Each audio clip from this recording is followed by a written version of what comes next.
எல்லாத்துக்கும் வணக்கம். சோ கிட்டத்தட்ட இன்னைக்கு heart of the topic stock மார்க்கெட்ல அப்படின்னு நம்ம பார்த்தோம்னா இந்த ராஜேஷ் எக்ஸ்போர்ட் அப்படிங்கிற அந்த கம்பெனியோடைய இஷ்யூ தான். செபி அவங்க மேல வச்சிருக்கக்கூடிய அலோகேஷன் தான் இன்னைக்கு ஸ்டாக் பங்குச்சந்தையில மிகப்பெரிய ஒரு பொருளா இருந்துகிட்டு இருக்கு.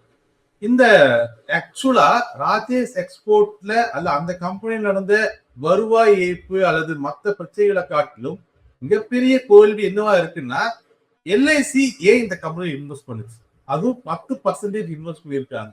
இதெல்லாம் மக்களுடைய பணம் தானே. இந்த மாதிரியான நிறைய கேள்விகள் இருக்குதா, அதுதான் இங்க மிகப்பெரிய சர்ச்சையை ஏற்படுத்தி இருக்கு அப்படின்னு பார்க்க.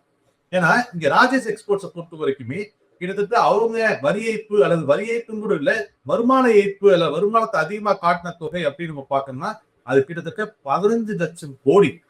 15 லட்சம் கோடிக்கு எவ்வளவு சைபர் இருக்குன்னு கூட எனக்கு தெரியாது உண்மையாலுமே. சோ அவ்வளவு பெரிய தொகை அது. அந்த மிகப்பெரிய தொகையை ராஜேஷ் எக்ஸ்போர்ட் வருமானம் வந்துச்சு, இவ்வளவு ரெவன்யூ நடந்துச்சு அப்படிங்கிற பொய்யான கணக்கு எழுதி காமிச்சிருக்காங்க அப்படிங்கிறதா செபி வச்சிருக்கக்கூடிய குற்றச்சாட்டு அலகேஷன். இந்த ஓவரால் சினாரியோல இந்த ஓவரால் இஷ்யூவை நம்ம பார்த்தோம்னா ரொம்ப சிம்பிள். இந்த ராஜேஷ் எக்ஸ்போர்ட் வந்து ஒரு கோல்டை ரிஃபைன் பண்ணக்கூடிய ஒரு கம்பெனி. யாராவது ஒரு லட்சம் ரூபாய்க்கு கோல்டை கொண்டு கொடுத்தாங்கன்னா அதை சுத்திகரிச்சு ரிஃபைன் பண்ணி அவருக்கு அந்த சங்கத்தை திருப்பி கொடுப்பாங்க. இதுக்கு அவங்க சர்வீஸ் சார்ஜா ஒரு 200 ரூபாய் வாங்குறாங்க அப்படின்னு வச்சுக்கோமே. இதுதான் எங்களுடைய வேலை. பட் வந்து இந்த 1 லட்சம் ரூபாய் மதிப்புள்ள கோல்டு உள்ள வருது, அதை ரிஃபைன் பண்ணி 1,200,000 ரூபாயா வெளியே போகுது. இந்த 1 லட்சம் ரூபாய் கோல்டு உள்ள வருது இல்லையா, இந்த 1 லட்சம் ரூபாய் கோல்டு உள்ள வர்றதையே தன்னுடைய வருமானமா ராஜேஷ் எக்ஸ்போர்ட்ஸ் காட்டியிருக்கு. அதைத்தான் தன்னோட வருமானத்துல ரெவன்யூல காட்டி அது மிகப்பெரிய ஜாம்பவான் போல தன்னை காமிச்சிருக்கு அப்படிங்கிறது தான் இந்த அலகேஷன், செபியோட அலகேஷன். இதுக்கு இவங்க பண்ண வேலைகள் அப்படிங்கறதெல்லாம் பார்த்தோம்னா, ஒரு பக்கம் ஆப்பிரிக்கன் கோல்டு மில் இன்வெஸ்ட் பண்ணியிருக்கிறது, அப்புறம் இங்க சுவிட்சர்லாந்துல ஒரு மிகப்பெரிய உலகத்தின் மிகப்பெரிய ஒரு கோல்டு ரிஃபைனரி கம்பெனியில இன்வெஸ்ட் பண்ணியிருப்போம். அந்த ரெவன்யூ தான் அதிகம், எங்க ரெவன்யூக்குலாம் கம்மி தான். அது சுவிட்சர்லாந்து இருக்கு அந்த கம்பெனி, அதனால அதோடைய ஸ்டேட்மெண்ட் ரிலீஸ் பண்ண முடியாது அப்படிங்கிற மாதிரியான நிறைய விஷயங்கள் இதெல்லாம் சேர்ந்து ஒட்டுமொத்தமா செபி வச்சிருக்கக்கூடிய அலகேஷன் பேப்பர் அப்படிங்கிறது ராஜேஷ் எக்ஸ்போர்ட் 15 லட்சம் கோடிக்கு மேல வருமானத்தை அதிகமா காமிச்சு, ரெவன்யூ அதிகமா காமிச்சு ஃப்ராட் பண்ணியிருக்காங்க அப்படிங்கிறதா இவங்களுடைய அலகேஷன், செபியோடைய அலகேஷன். இப்போ ராஜேஷ் எக்ஸ்போர்ட் என்ன சொல்றாங்கன்னா, இது ஒரு மிஸ்கம்யூனிகேஷன், இது ஒரு கேப், இன்னும் நாங்க செபி கூட பேச்சுல தான் இருக்கோம், இது வந்து தவறான குற்றச்சாட்டு தான், நாங்க இது நிரூபிப்போம் அப்படிங்கிற மாதிரி இவங்களும் நிறைய சொல்லிட்டு இருக்காங்க. பட் வந்து ஒரு செபி ஒரு தீவிர விசாரணை இல்லாம பொதுக்களத்துல இவ்வளவு பெரிய அலகேஷன் நிற்கிறதுக்கான வாய்ப்பு இல்லை. அதனால மோரோவர் இது செபிக்கு சாதகமா, செபி சொன்ன விஷயங்களை ஒத்துக்கிட்டு செபிக்கு சாதகமா தான் நம்ம பார்க்க வேண்டியதா இருக்கு. ஏன்னா செபி அப்படிங்கிறது வெறுமனே ஒரு தனிப்பட்ட நிறுவனத்துக்காக வேலை செய்யக்கூடிய ஒரு கம்பெனி கிடையாது. அது ஒரு செல்ஃப் கவர்னிங் பாடி, இந்திய முதலீட்டாளர்களை, உலக முதலீட்டாளர்களை காப்பாற்ற வேண்டிய ஒரு முக்கியமான இடத்துல இருக்கு. ஸோ அவங்க ஒரு முக்கியமான அலகேஷன் ஒரு மிகப்பெரிய கம்பெனி மேல வைக்கும் பொழுது தகுந்த ஆதாரம் இல்லாம சும்மா போற போக்குல சொல்லிட்டு போகக்கூடிய ஆர்கனைசேஷன் கிடையாது.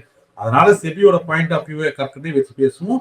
ஒருவேளை ராஜேஷ் எக்ஸ்போர்ட்ஸ் நாளைக்கு அதுக்கான ஆதாரங்களை குறித்து தன் மேல குற்றச்சாட்டுகள் போய் நிரூபிக்கிற பட்சத்துல ராஜேஷ் எக்ஸ்போர்ட்ஸ் மேல கையை தட்டிட்டு அவரோட பங்குகளையும் நம்ம கவனிக்கலாம். சரி, பிரச்சனை அது இல்லை. பிரச்சனை என்னன்னா, இவ்வளவு சிக்கல்கள் இவ்வளவு பிரச்சனை இருக்கக்கூடிய கம்பெனியில எல்ஐசி ஏன் இன்வெஸ்ட் பண்ணுச்சு அப்படிங்கிறதா இங்க கேள்வி. எல்ஐசி வந்து திடீர்னு போய் இன்னைக்கு நேற்று அப்படிங்கிறதுல இன்வெஸ்ட் பண்ணல. கிட்டத்தட்ட 2016 இன்வெஸ்ட் பண்ணிட்டு தான் இருக்காங்க. 2016 2% ஆஃப் ஷேர்ஸ் வந்து வச்சிருந்தாங்க ராஜேஷ் எக்ஸ்போர்ட்ஸ்ல. இன்னைக்கு அது படிப்படியா வளர்ந்து கிட்டத்தட்ட ஒரு 10.3% ஆஃப் ஷேர்ஸ் வரைக்குமே எல்ஐசி கிட்ட இருக்கு. ஸோ அது ஒரு மிகப்பெரிய இன்வெஸ்ட்மெண்ட் தான். இப்போ எல்ஐசி பாயிண்ட் ஆஃப் வியூ நம்ம பார்க்கணும். ராஜேஷ் எக்ஸ்போர்ட்ங்கிறது செபியோட அலோகேஷன் அப்படிங்கிறது தனி பிரச்சனை. ஏன் எல்ஐசி பாயிண்ட் ஆஃப் வியூல இருந்து பார்க்கணும்னா ரெண்டு விஷயம். இங்க என்ன விஷயம்னா, எல்ஐசி இன்வெஸ்ட் பண்றது அப்படிங்கிறது அந்த எல்ஐசி சம்பாதித்த பணம் கிடையாது, அது மக்களுடைய பணம். மக்களுடைய இன்சூரன்ஸ் பாலிசியிலிருந்து எல்லா பக்கமும் கலெக்ட் பண்ண ஒரு பணம் தான் எல்ஐசி பணம். ரெண்டாவது, எல்ஐசி இன்வெஸ்ட் பண்றாங்க அப்படின்னு சொன்னா அவங்க கிட்ட பெரிய டீம் இருக்கு, மிகப்பெரிய ஆராய்ச்சி செஞ்சு இதை மிகப்பெரிய அனலைஸ் பண்ணி தான் அந்த கம்பெனில இன்வெஸ்ட் பண்ணுவாங்க அப்படிங்கிற மாதிரியான தாட்ல அப்படிங்கிறத நம்பி எல்ஐசி எந்த கம்பெனியில இன்வெஸ்ட் பண்ணாலும், எல்ஐசி நிறுவனம் எந்த கம்பெனியில இன்வெஸ்ட் பண்ணாலும் உடனே அந்த கம்பெனியில போய் அதை பார்த்து அப்படியே இன்வெஸ்ட் பண்ணக்கூடிய பழக்கம் இந்தியாவில் கிட்டத்தட்ட நிறைய முதலீட்டாளர்களிடம் உள்ளது. நிறைய முதலீட்டாளர்களிடம் உள்ளது. எல்ஐசியை பொறுத்த வரைக்கும் அவங்க தப்பு செய்ய மாட்டாங்க.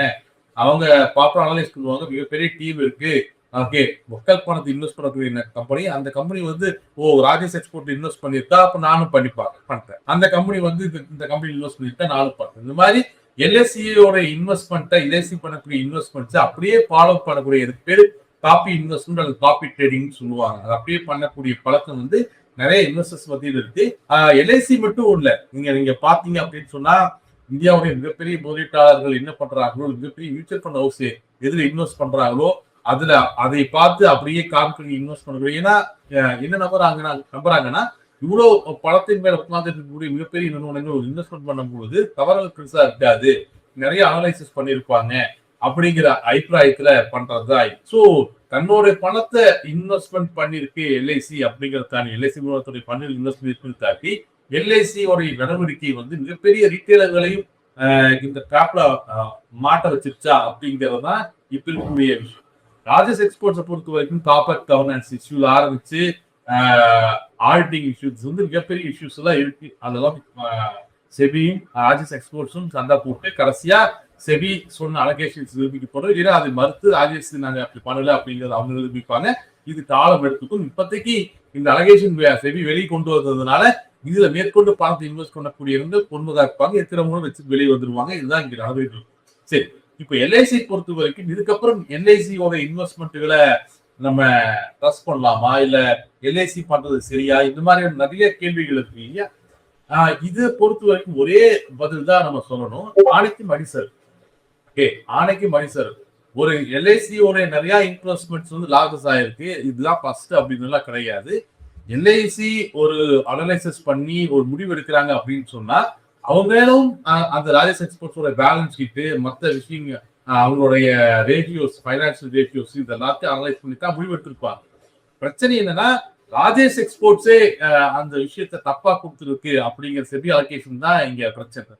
ஓகே, சோ ஒரு பேலன்ஸ் ஷீட்டை நம்பி நீங்க உதாரணத்துக்கு ராஜேஷ் எக்ஸ்போர்ட்ஸோட பேலன்ஸ் ஷீட்டை நான் பார்த்தோம்னாலும் கூட அருமையான கம்பெனி இல்ல வேற ஒரு பெரிய ஈவன் வாரன் பஃபெட் பார்த்தாலும் கூட இல்ல மிகப்பெரிய இன்வெஸ்டர்ஸ் யாரு பார்த்தாலும் கூட இந்த பேலன்ஸ் ஷீட்டா சூப்பரான பேலன்ஸ் ஷீட் இருக்கு, P ratios okay, EPS ratio okay, எல்லாமே சூப்பரா இருக்கு, பிஏடி நல்லா இருக்கு. அந்த பேலன்ஸ் ஷீட் பார்க்கும் பொழுது எல்லா இன்வெஸ்டர்களும் எடுக்கக்கூடிய ஒரு முடிவு தான் எல்ஐசி எடுத்து. என்ன அவங்களோட பணம் இல்லை அப்படிங்கிறது இன்னுமே ஜாக்கிரதையா இருக்க வேண்டிய கட்டாயம் இருக்கு. இன்னுமே இன்வெஸ்டிகேஷன் எடுக்க வேண்டிய கட்டாயம் எல்ஐசி இருக்கு. இன்னுமே பொறுப்பு அதிகமா எடுக்க வேண்டிய கட்டாயம் இருக்கு. ஒரு சராசரி இன்வெஸ்டர்ஸோட மனநிலையே இது அணுகிட்டாங்களோ அப்படிங்கறதுதான் இங்க கேள்வியா இருக்கு. மற்றபடி இந்த பேலன்ஸ் ஷீட் இஷ்யூவை பொறுத்த வரைக்கும் இது அந்த சீட்டோட இன்வெஸ்ட்மெண்ட்ஸை பார்க்கும்போது இது வரைக்கும் ராஜேஷ் எக்ஸ்போர்ட் இன்வெஸ்ட்மெண்ட் கொடுத்த அவங்களுடைய ரிசல்ட்ஸை பார்க்கும் பொழுது அதுல எல்ஐசி இன்வெஸ்ட் பண்ணது தப்பா அப்படின்னு சொன்னா இல்ல. பட் அந்த ரிசல்ட்ஸ் உண்மையா இல்லையா செபிக்கு அனலைஸ் பண்ணி ஒரு அலகேஷன்ஸ்ல கொண்டு வந்திருக்காங்களோ அதே அளவுக்கு எல்ஐசி முன்னாடியே பண்ணி பார்த்துக்கணும் அப்படிங்கறதுதான் இப்ப இருக்கக்கூடிய கேள்வியா இங்க இருந்துகிட்டு இருக்கு. ஏன்னா எல்ஐசி இன்வெஸ்ட் பண்றது அப்படிங்கிறது ஒரு தனிப்பட்ட நபருடைய பணமும் கிடையாது. அது வந்து கிட்டத்தட்ட நிறைய பாமர மக்கள் மிடில் கிளாஸ் எல்லாத்துடைய பணமும் அதுல இருக்கு அப்படிங்கறதுதான். இனிமேலாவது எல்ஐசி இது கரெக்டா கையாளும் அப்படின்னு நம்பலாம். மற்றபடி தெரிஞ்சே எல்ஐசி இதை பண்ணிருக்காங்க அப்படிங்கிற சில பேருக்குரிய வாதங்களை ஏற்கிறது அப்படிங்கிறது இல்லை. ஏன்னா கொடுத்த டாக்குமெண்ட் இந்த இன்வெஸ்ட்மெண்ட் நடந்திருக்கு. இப்ப அந்த டாக்குமெண்ட்டே தப்பு அல்லது டாக்குமெண்ட்டே தப்பு நடந்திருக்கு அப்படிங்கறதா செபியோட அலோகேஷன். அது ராஜேஷ் எக்ஸ்போர்ட்ஸ் அதுக்கான கேசுகள் நடத்தும் பார்க்கலாம், அது எப்படி போகுது அப்படிங்கிறது பார்க்கலாம். பட் நம்மளுடைய படிப்பறிவு, நம்ம எண்டாப்தி நம்ம கத்துக்கிட்ட விஷயம், நம்மளோட பணத்தை காப்பாத்திக்கணும்னா நம்ம தான் உழைச்சாகும், நம்ம தான் இது அனலைஸ் பண்ணி ஆகும், நம்ம தான் டேட்டாக்கை பார்த்தாகணும். சும்மா வெறுமன காப்பி ட்ரேடிங் அல்லது காப்பி இன்வெஸ்ட்மெண்ட்ஸை கையாளுறது எவ்வளவு பெரிய சிக்கல் அப்படிங்கிறத இந்த கதைகள்ல இன்னைக்கு நடந்த இந்த இஷ்யூஸ்ல இருந்து நம்ம புரிஞ்சுக்கலாம். ஸோ உங்களோட இன்வெஸ்ட்மெண்ட்டை நீங்க ப்ராப்பரா அனலைஸ் பண்ணி நீங்க தெளிவா அனலைஸ் பண்ணி முடிவு நீங்க பண்ணலாமா வேண்டாமான்னு. வாரன் பஃபெட் போட்டாரு, ஐயோ சுஜின்வாலாவோட இன்வெஸ்ட்மெண்ட்ஸ் அதுல இருக்கு, எல்ஐசியோட இன்வெஸ்ட்மெண்ட்ஸ் அதுல இருக்கு, இந்த மியூச்சுவல் ஃபண்டோட இன்வெஸ்ட்மெண்ட்ஸ் அதுல இருக்காங்க அப்படிங்கிற வெறுமன அந்த மாதிரியான தான் பொதுவான முடிவுகளை மட்டும் வச்சுக்கிட்டு உங்களோட இன்வெஸ்ட்மெண்ட்ஸை கையாளாதீங்க. இந்த இஷ்யூ மேற்கொண்டு எப்படி நகருது அப்படிங்கிறத வாட்ச் பண்ணிட்டு நம்ம மறுபடியும் அப்டேட்ஸ் செஞ்சுக்கலாம். நன்றி. மேலும் ஈடி தமிழ் சேனல்ல வரப்போகும் பிசினஸ் மற்றும் அது ரிலேட்டடான வீடியோவை பார்க்க உடனே கீழே இருக்க சப்ஸ்கிரைப் பட்டனை கிளிக் பண்ணுங்க.